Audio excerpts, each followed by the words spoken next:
Welcome to another episode of Business Talk podcast. I am Deepak, your host.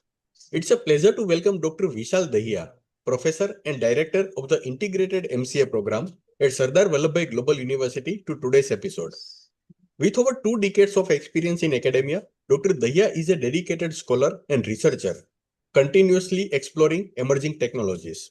She began her career as a trainee at ER&DCI India, where she worked on System Analyst, and later as a trainee at CRIS New Delhi, where she developed a computer-based training package in 2001.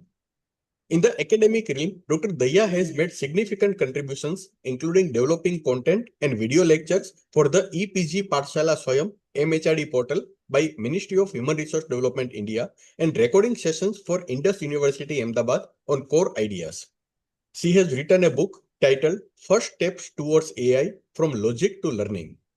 Dr. Dahiya is also known for delivering expert sessions on big data, IoT, and cloud computing, contributing to FDPs organized by various institutions. Her work reflects a deep commitment to advancing knowledge and practical applications in her field. She has published research papers in 34 of the world's leading journals and has presented her work internationally on 7 occasions. She is also a member of the editorial team for the International Journal of Innovation Technology and Research and serves as a reviewer for the Future Generation Computer Systems USA. She has received several accolades, including the Academia ERP Award, recognition for recording MOOCs for the EPG Pathshala, sponsored by MHRD and UGC, and an Innovation Award from the Government of Gujarat for a PhD scholar's research. Additionally, one of her research papers is featured as a book chapter in Springer, and she was honored with an appreciation trophy from IITE in 2012 for her research contributions.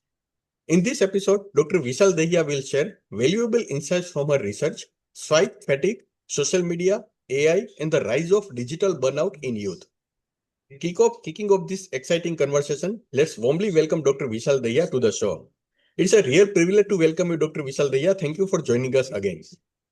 Thank you, Deepak Bhai, for so blissful introduction of mine. I'm very thankful to you and thankful to your platform for giving me this opportunity where I can share my thoughts with the young generation. Thank you. Thank you. Dr. Dahiya, to start off, how would you define swipe fatigue in the context of youth and today's AI-powered digital landscape? And what makes it different from general screen fatigue? If I talk about the swipe fatigue, because now every one of us who is using social media having a habit of swiping your Instagram account or Snapchat or Facebook. So what exactly you are doing? You keep on scrolling, and your mind and your brain is saying new things. So in your brain, it's happening that you want every small second a new thing pop up on your screen, and especially the youngster is very fascinated by these changes. And but what happens during this finger movement or the swiping, scrolling and swiping and so on, their brain gets dissatisfied because they won't understand that, as per the research which is published in Nature Human Behavior 2022, which says that our brain are not built to process endless stream of the content which is going in front of us. So what happens exactly? We feel drained, our brain feel drained, our eyes feel tired. So actually it gives us a fatigue which won't allow us to do our normal task or normal flow of life. So it's distract. But if we talk about general fatigue is generally physical, where eyes drain out and we are not able to concentrate on things and we are not happy. But when we talk about swipe fatigue, especially swipe fatigue, the question should arise in our mind: should I stop here? Because new and new things are popping and we are feeling tired. There's a fatigue in our eyes, in our brain. But the thing is, because AI is giving us the feed which our brain is hooked on, then we don't feel to stop it somewhere. And when we don't feel to stop it somewhere, what happens? Our brain get distracted. Our brain feel burnout. And this is what exactly is the swipe fatigue. And in youngster, it is more because they are giving cognitive overload to their brain. Because this scrolling is not simply just scrolling. Your brain is also used in it. So these days, social media applications are meant such that it keeps hooked this youngster to that their devices. It uses their smart brain to do some magic so that the content keeps on popping up, and that content is of interest of those youngsters, so they don't feel to keep it aside. And that they don't feel to keep it aside, they are not ready to focus on the things. They are not actually, they couldn't focus on the things. They cannot sleep better because every time some notification pop up and they feels to interact with it, they feel something, maybe something good has come. So these things, actually the social media specifically, and AI is helping it, because AI is not giving you a relaxation to your brain. Actually, it is giving a addiction to your brain. So where this become addiction, you feel drain out. A person or a youngster who is using swiping constantly, then he or she will feel digital burnout, and they are not ready to focus on the right things at the right time, and they couldn't stop themselves because that wow factor is coming in each read or each feed, so that things are messing up to large extent. So all these things give rise to swipe fatigue in this digital era to our youngsters. Yeah. Very insightful. Professor, how are AI algorithms, especially those used by platforms like Instagram, Facebook, and YouTube, designed to exploit our brain's dopamine systems? And what does this mean for young users? A very valid question, Deepak Bhai. If we consider AI in social media, what happen is it's not there to train our brain or help us in developing our brain. It is basically meant to hold the attention. Even our mind get confused, but we want to hold the attention of the youngster. So that is the basic aim behind introducing AI in social media. We have to make it very clear in our mind, AI is not helping our brain. It is basically training to hold our attention, especially the youngsters. Dopamine is that feel good chemical in our brain. And what happens? Dopamine will release when we feel happy, when we have good food, maybe we have good movie, maybe we are chatting with the people whom we like, or we have certain achievement. Then automatically dopamine gets rise on, right? But here, what the AI does is AI learns our liking. When we interact on social media, AI learns what we like, what triggers our feel good factor or feel good chemical again and again. So what happened? We become hooked. We become addicted because every time a new reel coming in, we just scroll it. What AI does? It learns it. It learns how much time we are spending on a particular video, on a particular reel, on a particular content. So if we stays there and which we ignore, it learns that. AI learns that. And once AI learns, it keeps on feeding the feed which we like. So what happens? Every time we keep on scroll, okay, this is making fun. What youngsters think?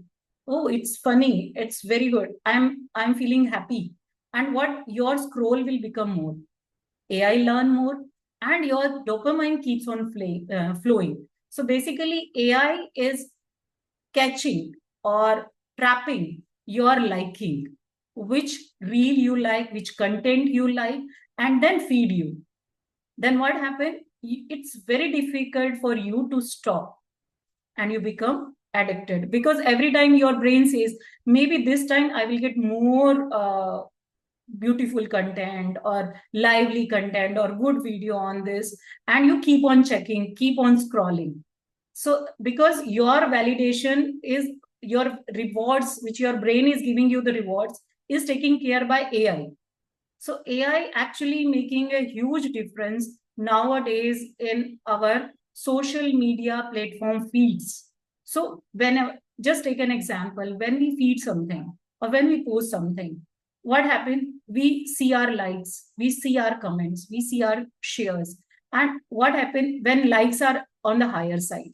When comments, positive comments are on the higher side, when our reach is on the higher side, what happened? We feel very happy, we feel very confident, and we see, oh, our content has so many likes.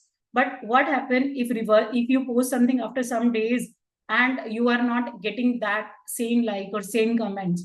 Then what happened? You feel anxious, you feel depressive, you feel that something wrong has been gone. And then this AI actually giving you an emotional roller coaster ride, because AI fueled manipulation of social validation, where you try to validate yourself from social media.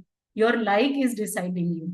So, only thing I suggest to all the youngsters, that instead of getting dopamine based on likes, share, or comments, go for a real life dopamine hits. Like, go for some sport, go for some good book reading, or go for some instrument playing, and so on. Because otherwise, what happens? It can lead to reduced attention span of the youngsters, which actually is happening. We are seeing at student side that they have a less focus span. Then emotional burnout is there every time, because their resilience power is going down and down, and because they want instant hit. Every time they want instant hit. And then there is a constant hunger for stimulation, that they want, okay, this hit me, then every second they want that hit.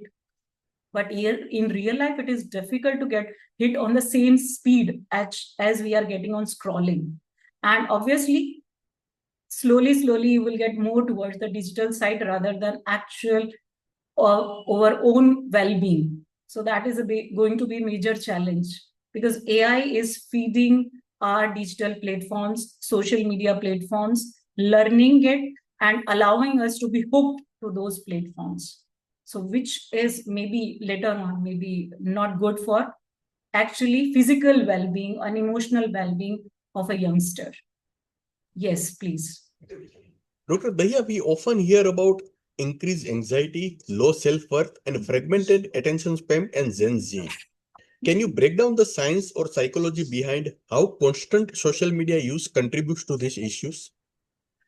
Actually, what happened? Just I break down these things. Let's start with anxiety, because nowadays what happened? Teens, if they are not using these application, they feel very much worried of that.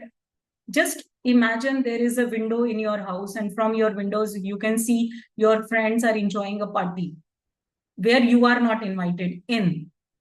So that means you feel that you are left out, you feel that you are having something wrong in you. So the same thing is social media window is doing to you. It is giving you a feel that everybody is enjoying, everybody is on a family vacation, everybody is in that fun party, but you are left out. And if you are having everyone having fun, then you have a feeling of FOMO, fear of missing out. Many times we heard this word FOMO, that fear of missing out. Then what happened? It gives you anxiety. It gives you a feeling of low feeling that yes, something wrong has happened with you. People are avoiding you.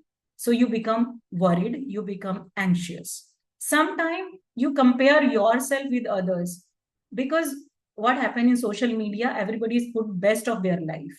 Perfect lighting, perfect filters, perfect smile.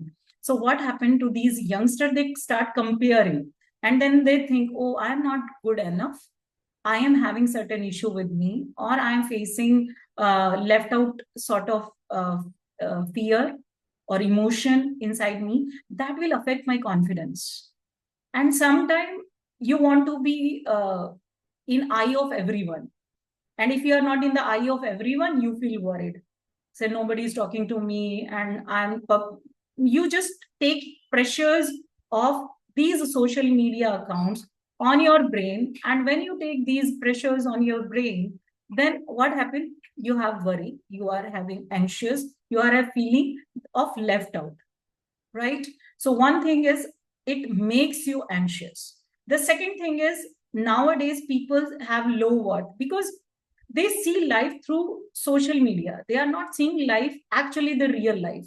So they have a fake perfect mirror image in front of them because they can see a glowing life of others. They can see the constant happiness of others. And then they start comparing. I'm not having that life. I'm not feeling those same emotions. Maybe these people are enjoying more as compared to me. So that create a gap. And that gap actually make them feel that they are somewhere less. And now they are actually the like their photo is having or the follower they are having in their account. Actually, their mindset is such, based on that, they feel their worth, which is not actually true. They think if people are liking my photos, liking my profiles, then I am a great person. But if it is not, I'm not worthy enough. So every like actually count for these youngsters. So for them, obviously it brings to a low worth if they are not having those likes in their account. Then the third thing is hard to focus. As you ask me, hard to focus. Why it is hard to focus? Because you start reading. Just take an example. My mother said me, okay, you have to study. You have exam tomorrow. Sit here. Some after 2 minutes, notification pop up in your mobile. Then you feel that maybe something new, maybe something interested have come up. Some thing is there. Then your brain start reacting because I'm saying that brain is trained on your feel good factor now while you are using social media. And for you, feel good is the good notification, the like, the comment, and the new feed. So what happened? Your focus is very limited to those swiping rather than in your book. So you right now, youngsters are facing problem in deep thinking, in focus. They don't have any patience because these feed are going on so fast. The swiping is so fast, but life is not that fast. And that's the reason that their brain always think like a machine. Read, go on swiping, read, go on swiping, and so on. So these are the things which actually they are losing their focus on study also, right? So I want to say to the youngster that social media is not an evil, but you have to connect with this as if just in control. In control, you can connect with your friends, you can laugh with your friends on it, you learn many things from it, but you have to deal with the real cases where you have to laugh with your family, where you have to play certain games or play certain instrument which actually flow your dopamine rather than the swiping is doing increasing your dopamine. So we have to make our youngster understand that. Otherwise they will go in the feeling of worriedness, anxious feeling. They may have low self-worth, or they may, obviously they are focusing with the loss of focus. They can't focus for a longer period on anything because their brain is trained. And if I talk about science behind it, that our cognitive load that our brain is having constant, if we are having constant input, then we obviously give rise to mental fatigue. And if there is a mental fatigue, then it's difficult for us to focus on productive things or a problem solving skill or certain reflection or our studies or anything, because it is very important from psychology point of view. If we keep on judging ourselves on like and comments, then definitely we cannot grow emotionally and physically. Yes, please. How does the feedback loop like likes, shares, and comments influence self-esteem, especially during adolescence, a time when identity formation is so fragile? Yeah, just think if we post something, or just example, a 15-year or 16-year-old post something, and the feel good factor, that is the dopamine factor, flows when only he or she is having more likes. So what happened? Their dopamine is learning or their feel-good factor or feel-good chemical is learning with a base of likes on his or her post. Then what happens? It creates a feedback loop. What type of loop? Open that app, get validation. Okay, someone has liked it.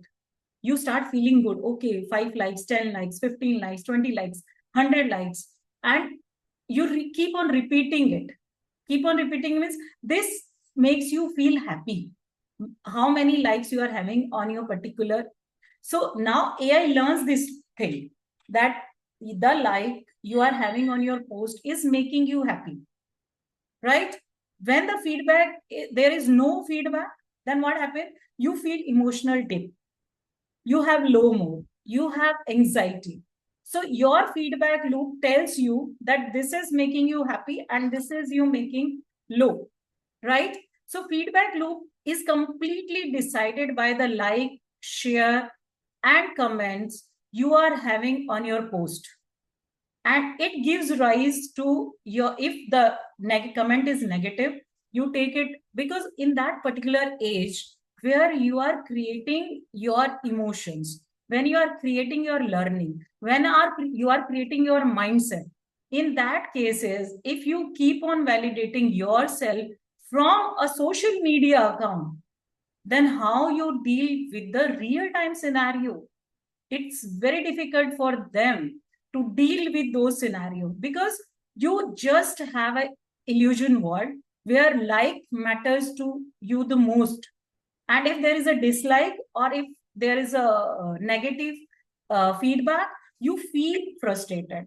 So this is not the right way of growing up, right? So a youngster should know where to stop, where to say, okay, done, because otherwise this will learn, and every time it will learn and gives you a feeling of a perfect show. You always want that things should move on the way you want, because in youngsters at that particular age, you have your confusions, you have your queries, you have your own comparative analytics with your friends, with your peers, with your siblings.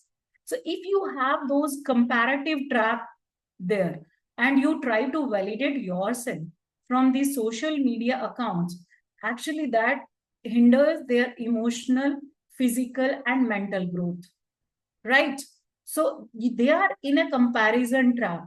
The feedback loop throw them in a comparison trap. And when they are in a comparison trap, any negative feedback will hurt him like anything, right? It hurts, it gives them a feeling that they have a public rejection, and then they feel low about themselves. So at those age when their actual persona is growing on, and that stage, if we want allow them to learn the actual self-worth, the actual their positive performance rate, instead of comparison, we have to tell them that these are the positives you are having. So don't waste your time on just swiping, or don't judge yourself on the basis of like, comments, or sharing, or any negative feedback should not hinder your growth. You should take it positively also. This is not rejection, this is a learning for me. So that positive mindset only helps those youngsters to grow in this particular era where they are digitally driven, where they are every time they are so sensitive to their likes, dislikes, comments. So these type of things we have to take care of. As an elder, we have to tell them that please don't be so sensitive to these, because these are their building years, where they are imagining, they are creating their goals, they are creating their objective. So these like, share, comment could not decide their life for sure. Very insightful. Doctor, many teens today report struggling to focus even on short conversations or while reading a single page. Could this be linked to the design of scrolling apps? And if so, how? Actually, I tell you one thing. The question is very apt, because these applications or these platforms, they are intentionally designed to keep users engaged and hooked. As I tell you in initial question also, these are not a helping hand to our brain. These are the attention hookers.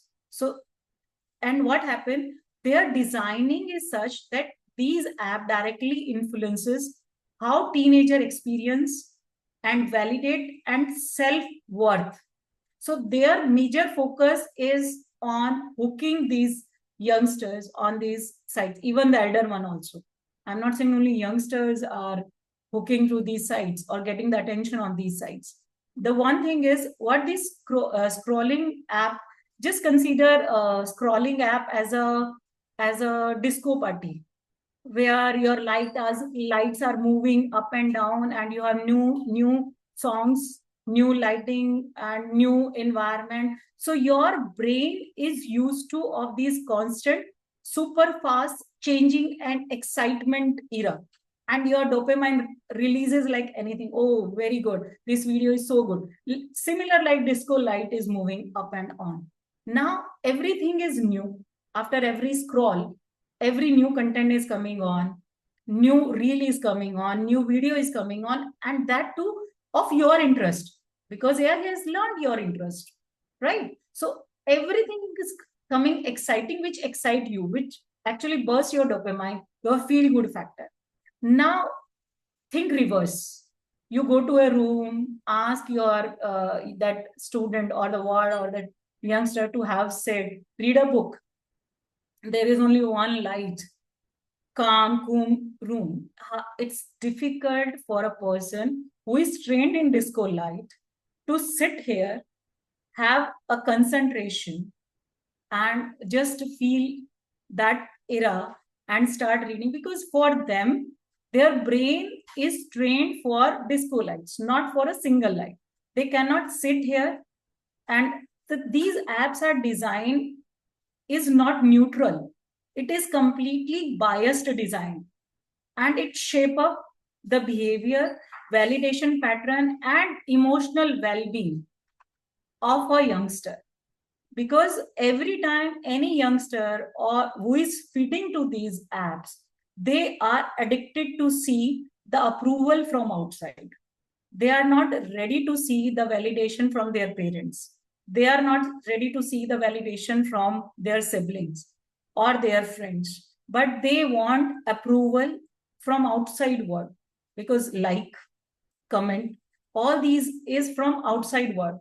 So what happened exactly is all these things become them anxious, addicted, and they are not able to get their true identity, and they are also not ready to focus on the right thing, on the right path at the right time.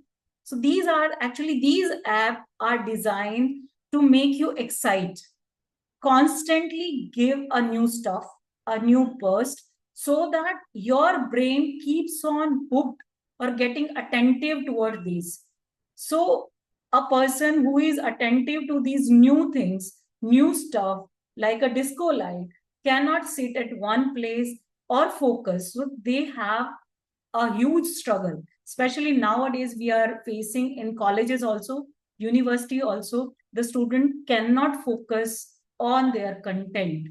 So because for them, the new reel, new feed is exciting and very fast. Within a second, things are changing. Within the second, feed is changing. So that extra training to their brain for those flashy lights it's not allowing to focus on a single light. That is the problem they are facing due to these applications. Yeah, it's a major issue actually. Professor, let's talk about digital detox. Could you share a powerful story of a young person, particularly from Gen Z, who took a break or step away from social media, and what changes they experience in their mental or emotional well-being? Yeah, very nice question, because earlier we were thinking about physical detox. Right. Now we are starting thinking about digital detox. Digital detox in simply we try to make ourselves unavailable for any digital device, or a set period of time we say I'm not going to use my phone, or my tablet or my computer or any application for time being. And sometimes you say to your brain that, okay, party is over, right? Have a time to rest something, and then you start focusing on other things. So that is basically a digital detox. When you tell your brain that now for some particular period of time, I am not going to, I take a break and I'm not going to use these devices. What happened is basically, I'll share the story of, though there are many celebrity who openly talks about, even Selena Gomez was there. She said that social media created a mental health issue in her, and that's why she cut down herself for some time. And then she started again. But here I want to share the story of Sania Malhotra, who is an actress. And what she said in one of the interview, that social media is so noisy that when I was using it, I start losing the touch of the real people around me, and I become so superficial that this social media started draining me, because I was constantly online. It gave me a feeling that I'm constantly on stage. So what she did to find out that balance between the technology or the social media and the physical well-being of her, she stopped using it for some time, and then slowly she started minimizing the usage of this. So for time being, she have deleted all the application, Instagram, Facebook, all the social media application, and then she started doing yoga and those physical exercise, trying to involve herself in the physical activity rather than on scrolling on the mobile. What she found is, after having these digital detox for a month on all the social media, she found that she has more clarity about life, what she wants from the life. Then she feel a deeper self connection, because now she started feeling that yes, it's me. I should not see what others are doing. I should not be always there, dependent on others to validate me.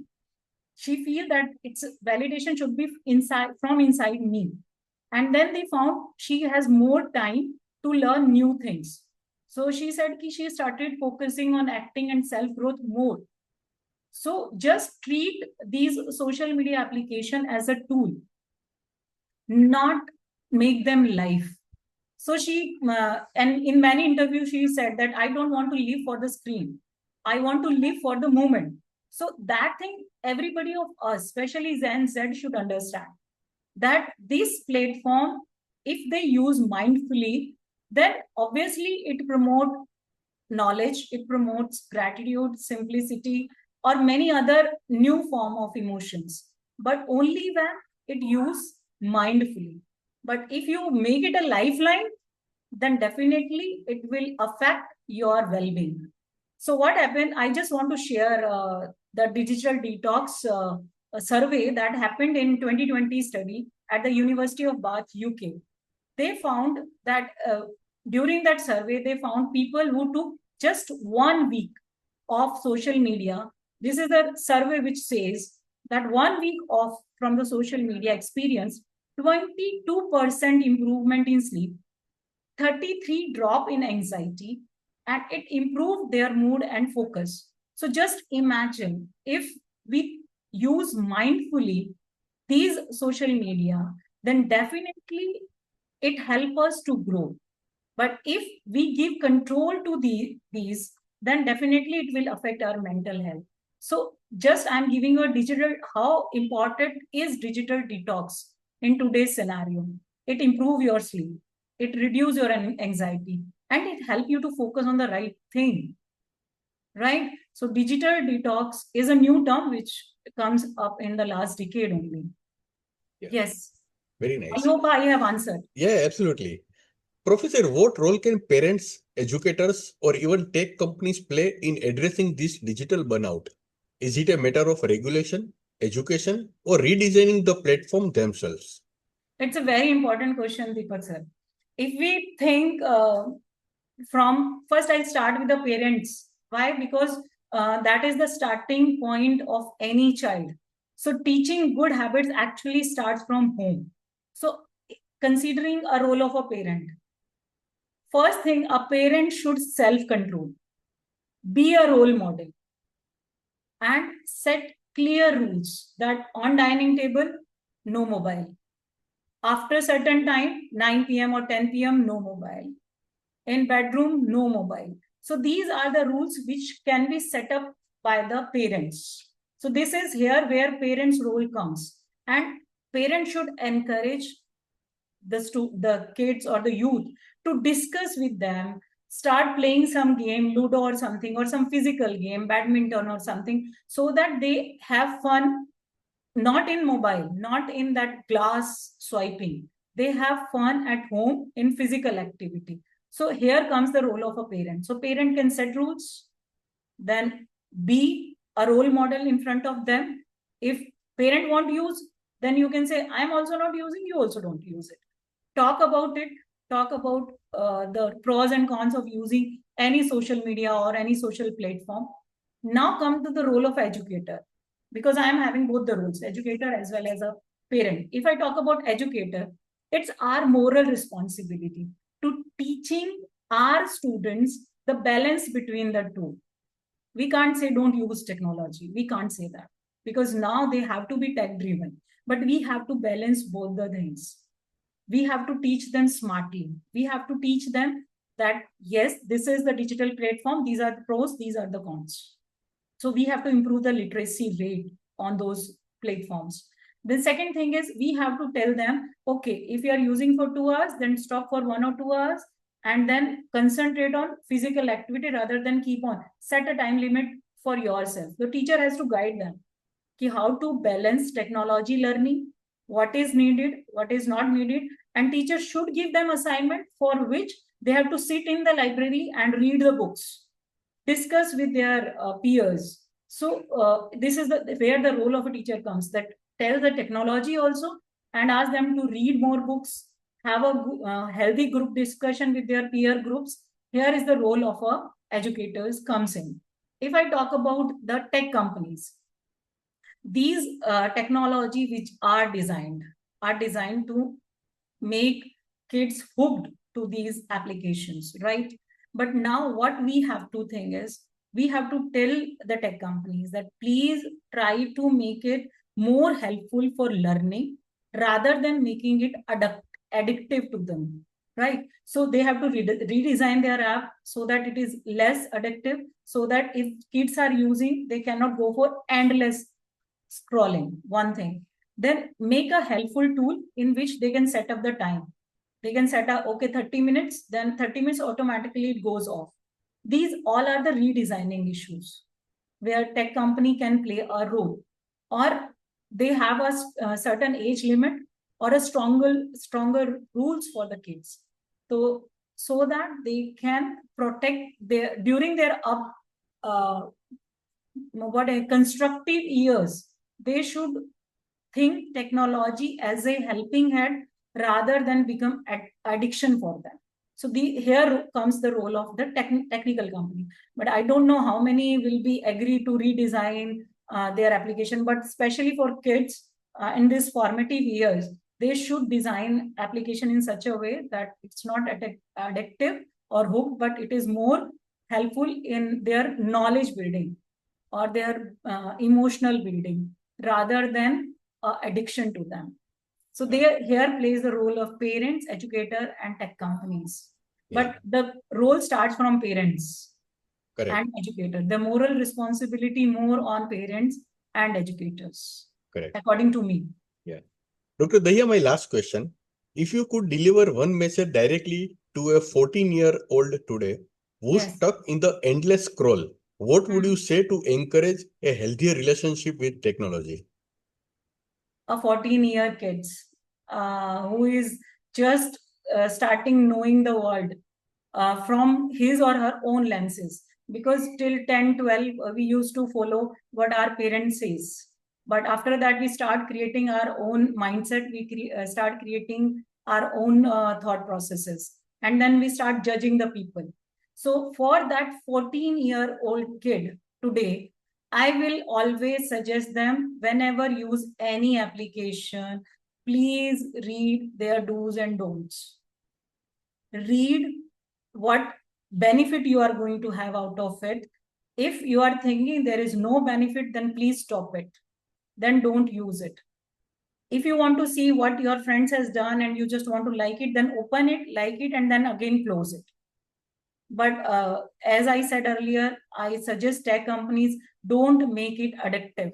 Otherwise, 14 years age is such a age where people start fascinating or in the world of imaginations. And when they are word of imagination, these application gives them more leverage for imagination because they are seeing perfect life of others. They are seeing perfect skin, then perfect what I say, knowledge, intelligence, and they have a feeling everybody is perfect. I am not perfect. So then they start feeling low and starting